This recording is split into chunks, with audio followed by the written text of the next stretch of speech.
ਸਾਹ ਸਾਹ ਜੀਵਨ ਤੰਗ ਨਾ ਹੋਵੇ, ਸਾਹ ਸਾਹ ਜੀਵਨ ਤੰਗ ਨਾ ਹੋਵੇ, ਰੋਜ਼ ਦਿਹਾੜੇ ਜੰਗ ਨਾ ਹੋਵੇ, ਹੋਕੇ ਭਰਦੀ ਵੰਗ ਨਾ ਹੋਵੇ, ਮਰਿਆਂ ਵਰਗਾ ਰੰਗ ਨਾ ਹੋਵੇ, ਜਿੱਥੇ ਵੈਰੀ ਸੰਗ ਨਾ ਹੋਵੇ, ਉਸ ਗਿਰਾਂ ਨੂੰ ਟੁਰ ਚਲੀਏ।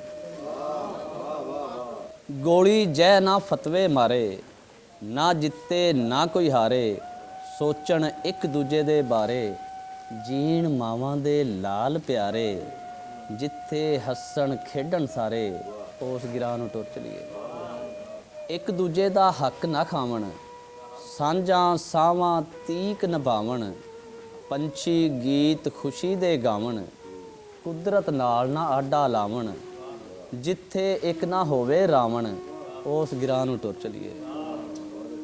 ਹਰ ਇੱਕ ਬੰਦਾ ਮਾਲੀ ਹੋਵੇ, ਧਰਤੀ ਤੇ ਹਰਿਆਲੀ ਹੋਵੇ, ਨਾ ਕੋਈ ਨੈਣ ਸਵਾਲੀ ਹੋਵੇ, ਗੁੰਡਾ ਨਾ ਮਵਾਲੀ ਹੋਵੇ, ਹਰ ਕਿਰਦਾਰ ਮਿਸਾਲੀ ਹੋਵੇ, ਉਸ ਗਿਰਾਂ ਨੂੰ ਟੁਰ ਚਲੀਏ। ਗੁਰਬਤ ਦੀ ਤਸਵੀਰ ਨਾ ਹੋਵੇ, ਅੱਖ ਕਿਸੇ ਵਿੱਚ ਨੀਰ ਨਾ ਹੋਵੇ, ਪਾਟੀ ਤਨ ਤੇ ਲੀਰ ਨਾ ਹੋਵੇ, ਇੱਕ ਲੁਟੇਰਾ ਪੀਰ ਨਾ ਹੋਵੇ, ਸੋਚਾਂ ਵਿੱਚ ਨਜ਼ੀਰ ਨਾ ਹੋਵੇ, ਉਸ ਗਿਰਾਂ ਨੂੰ ਟੁਰ ਚਲੀਏ।